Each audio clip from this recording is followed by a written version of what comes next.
जय श्री राम भाई सारे हैं। Good morning to all of you. This is Chhatrapal Singh Rathore और आज हम पढ़ने जा रहे हैं फिजिक्स का क्लास 11 के फिजिक्स का चैप्टर नंबर 5 जिसका नाम है unit and dimension, unit and measurement. ठीक है, अब आप क्लास 11 10 से 11 में हैं तो वहाँ पे आपने देखा था कि साइंस होती थी भैया हमारे पास। साइंस में फिजिक्स होती थी, केमिस्ट्री होती थी, बायो होती थी, हम तीनों साथ में पढ़ते थे। हम यहाँ पे क्या करेंगे, हम यहाँ पे फिजिक्स को अलग से पढ़ने वाले हैं, बायो को अलग से पढ़ने वाले हैं और जो केमिस्ट्री है उसको अलग से पढ़ने वाले हैं। ठीक है, तो ये जानते हैं फिजिक्स। अब आप फिजिक्स के बारे में क्या जानते हो? आप फिजिक्स क्या होता है? Physics are basically some laws, ठीक है, and explain the physical phenomena of the physical world. ठीक है, आई होप आपको ये समझ में आएगा फिजिक्स के बारे में। फिजिक्स की डेफिनेशन आपसे कोई नहीं पूछने वाला। ठीक है, अब हम जानते हैं जो चैप्टर का मेन है, जो नेम है उसका नाम है यूनिट एंड मेजरमेंट। यूनिट्स क्या होती है, मेजरमेंट क्या होता है, आइए आपको बताता हूँ। पहले मैं आपको एक एग्जांपल दे देता हूँ। ठीक है, जैसे कि ये कोई नंबर है 5। मैं आपसे पूछता हूँ कि ये क्या है, आप बोलोगे भैया नंबर क्या है, बस 5 लिखा हुआ है, ये एक नंबर है। ठीक है, अब मैं आपके सामने ये लगा देता हूँ 90 मीटर, तो आपको क्या समझ में आ रहा है?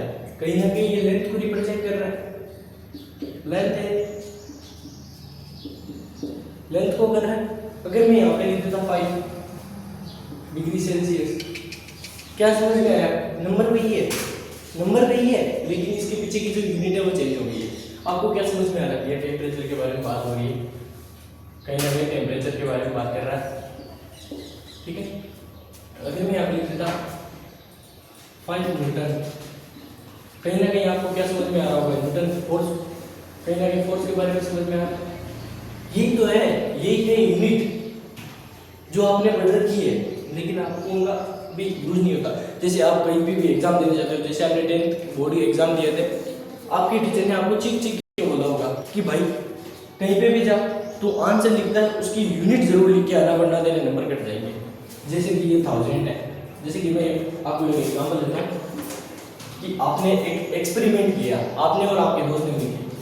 ठीक है, तो आपने क्या किया, टेम्परेचर निकाला कितना 1000, आपने इसे लिख के छोड़ दिया। भैया क्या मतलब आपके एक्सपेरिमेंट का क्या है? 1000 क्या है? कौन समझेगा इसे? कोई नहीं समझेगा। आपके एक्सपेरिमेंट की कोई वैल्यू नहीं रह जाएगी, सब कबाड़ा हो जाएगा। ठीक है, गई मेहनत।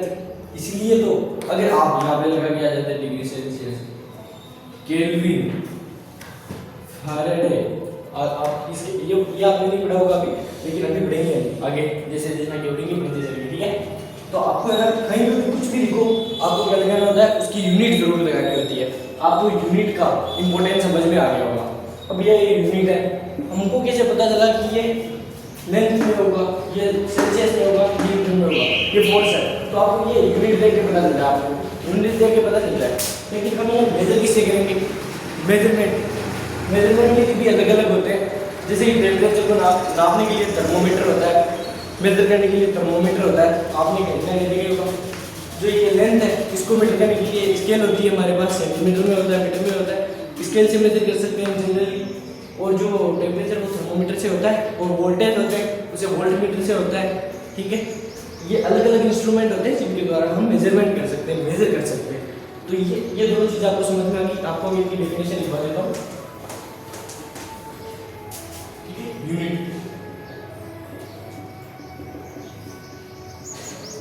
Unit is a standard reference, तो the standard reference used to measure physical quantity. Measure करने के लिए यूज करते हैं स्टैंडर्ड रेफरेंस, मतलब कोई भी किसी को एक चीज को, पर्टिकुलर चीज को हम रेफरेंस मान के चलते हैं, उसको बोलते हैं। और फिजिकल क्वांटिटी है वो भी अगली वाली कुछ 2 मिनटों में हम जानकारी करेंगे फिजिकल क्वांटिटी क्या होगी। आइए जानते हैं। मेजरमेंट की डेफिनेशन दिखा देता हूं मैं आपको।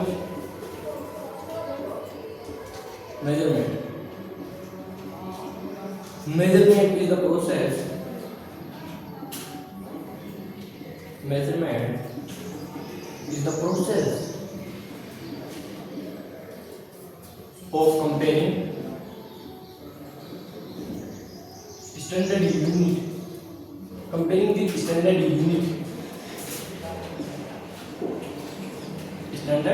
unit to express its magnitude, ठीक है। तो आपको एक बेसिक जानकारी दे देता हूँ, मैं ये एग्जांपल दूंगा आपके लिए। वीडियो का लेंथ होता है, मास होता है, टाइम होता है, एक्सेट्रा, ठीक है। क्या फर्क पड़ता है? अब देखो एक एग्जांपल देता हूँ मैं आपको, थोड़ी बहुत बेसिक चीज़ है। ये ना मैग्नीट्यूड के बारे में बात करता हूँ, न्यूमेरिकल वैल्यू, ये मैं पहले बता देता हूँ, कोई फर्क नहीं पड़ेगा। ये क्या 5 ये न्यूटन। अब आपको समझ में आया? तो ये क्या है? ये तो होता है, ठीक है, क्या आपको समझ में आ रहा है? नंबर है, बेसिकली नंबर है, इसको हम मैग्नीट्यूड के रिस्पेक्ट में लिखते हैं। ये मैग्नीट्यूड है किसका? इसका। ये क्या है? ये क्या है?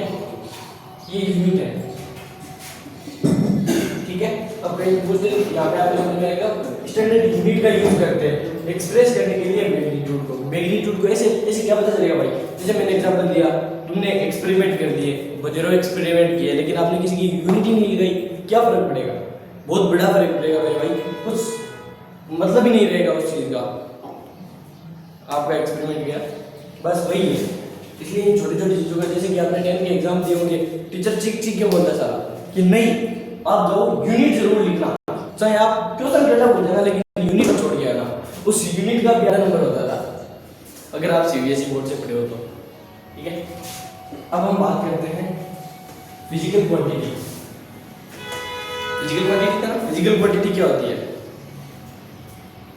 Physical quantity are the quantities which can be measured directly और इनडायरेक्टली, उन्हें हम फिजिकल क्वांटिटी कहते हैं, ठीक है, जो मेजर की जा सकती है डायरेक्टली। मैं आपके लिए डेफिनेशन लिख देता हूँ, physical quantities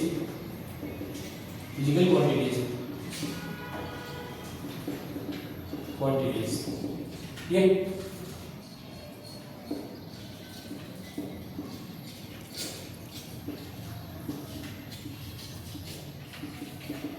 quantities which can be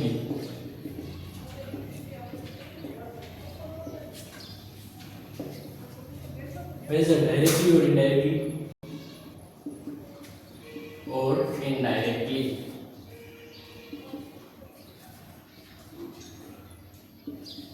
ठीक है। ये फिजिकल क्वांटिटी है। अब ये फिजिकल क्वांटिटी है, ठीक है, फिजिकल क्वांटिटी आपने बता दिया। अभी मैंने एग्जांपल दिया था 5 न्यूटन वाला, 5 वोल्ट वाला, वो इसको रिप्रेजेंट करता है पूरी को, ये दोनों इसके बाद हो जाते हैं, ठीक है। इसके क्लासिफिकेशन की बात करें ना, फिजिकल क्वांटिटी में फिजिकल क्वांटिटी क्लासिफिकेशन होता है। क्लासिफिकेशन किया क्यों भैया? क्लासिफिकेशन इसलिए करना पड़ा क्योंकि कितनी सारी यूनिट्स है भाई। अब ये तो सारा मिक्स हो जाए तो बड़ा हो जाएगा, कितनी सारी यूनिट्स है अलग अलग करना इसलिए जरूरी था। इनको हमने 3 कैटेगरी में डिवाइड किया। डायरेक्टली बात करूँ तो फंडामेंटल क्वांटिटी, डिराइव्ड, और हम बात करते हैं एक आती है सप्लीमेंट्री क्वांटिटी, तीनों में डिवाइड कर दिया, ठीक है। अगर जनरली हम देखें ना स्कूल में क्या होता है, आपको है ना इसके मतलब फंडामेंटल, डिराइव्ड और सप्लीमेंट्री पढ़ा देते हैं, लेकिन जो इंपॉर्टेंट होती है एग्जाम में पूछता है आपसे, वो कौन सी होती है? डायरेक्शन बेस्ड और डायरेक्शन। आज हम बेस्ड ऑफ डायरेक्शन की बात करेंगे, वो based of direction, based of direction, classification based on direction. Direction based पे क्लासिफिकेशन की अगर बात करें तो कितना होता है? 2 प्रकार की होती है। एक होती है सॉलिड, नहीं सॉलिड नहीं होती है, एक होती है इसके अंदर, एक होती है वेक्टर, एक होती है इसके क्वांटिटी के अंदर, एक होती है वेक्टर, एक होती है वेक्टर क्वांटिटी, एक होती है इसके अंदर क्वांटिटी, ठीक है। ये आपको समझ में आया। अब ये भैया ये क्या है? ये इसके अंदर क्वांटिटी क्या है? ये वेक्टर क्वांटिटी क्या है ना? ये मैं डेफिनेशन निकाल ली, एक बार आपको एग्जांपल देके समझ जाता हूँ मैं। अगर ये आप लिख लेना, वीडियो को पॉज करके लिख सकते हो आप, अगर आपको नोट्स से लगे तो। देख भाई ये कोई ऑब्जेक्ट है, ठीक है, इधर से फोर्स लग रहा है 5 न्यूटन का, यहाँ से ये और फोर्स लग रहा है 5 न्यूटन का, दोनों एक डायरेक्शन में लग रहे हैं, ठीक है। एंगल यहाँ पे मान लेता हूँ मैं 0 डिग्री पे।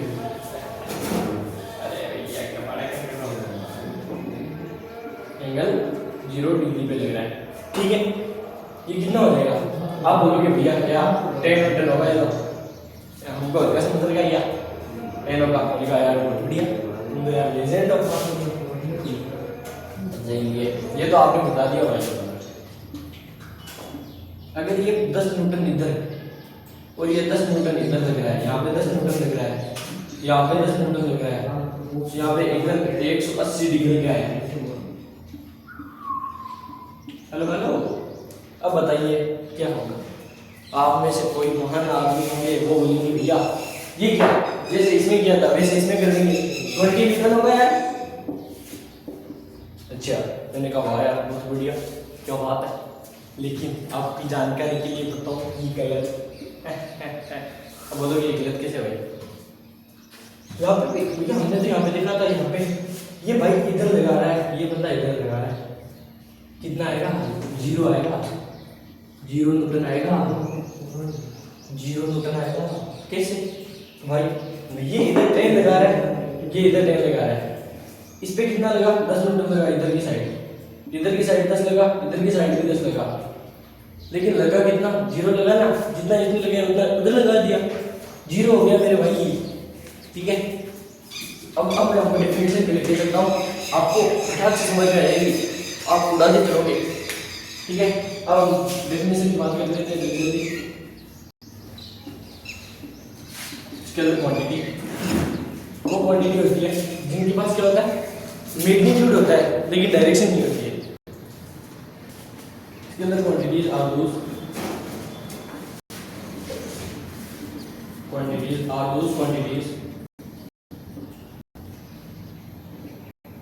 which have magnitude as well as direction. नहीं भाई, ये डायरेक्शन नहीं होती है, and do not have any direction.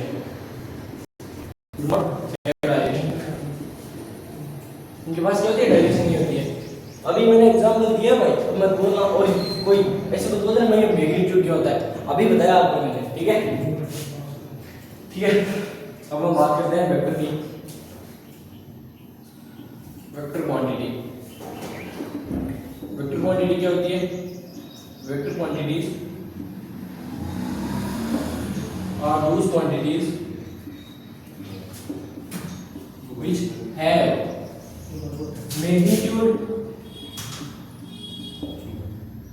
magnitude as well as direction and follow the laws of vector addition, ठीक है। अगर आप बोलोगे भैया ये तो हमारे लिए नई चीज आ गई, follow the laws of vector addition, तो भैया आपको लोड नहीं लेना है, आपको जितना समझ में आ रहा है कर लीजिए। लेकिन ये चीज हम अपना सेकंड चैप्टर की स्टार्टिंग में इतना डिटेल में पढ़ेंगे कि आप लोगों को मजा आ गया, धुआंधार हो गया, ठीक है। ये तो हो जाएगा, ये आपको समझ में आएगा बेहतर तरह से। मैंने एक एग्जांपल दिए देंगे, ठीक है।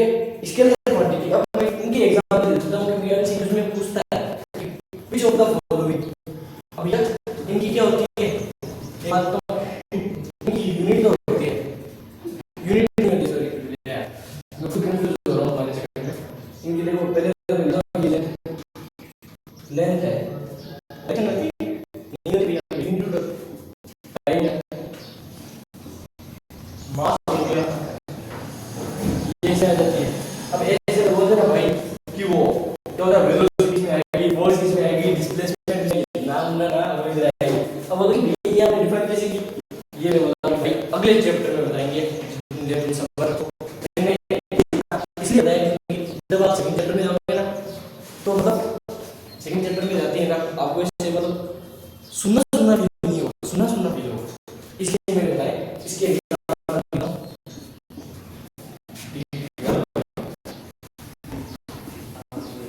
यहाँ पे डिस्प्लेसमेंट हो गया, डिस्प्लेसमेंट एग्जाम्पल है, फोर्स हो गया, वेलोसिटी हो गया, एक्सेट्रा। ये चैप्टर में डिटेल में बात करेंगे कि कैसे डिफाइन करना, ये क्या होता है वो आपको मैं बताऊंगा, सब चीज बताऊंगा, चिंता ना करें। आज के लिए बहुत है, आई होप आपको समझ में आया होगा। कोई बात नहीं, पेशेंस बनाए रखना है, तुझे समझ में भी आएगा और मजा भी आएगा।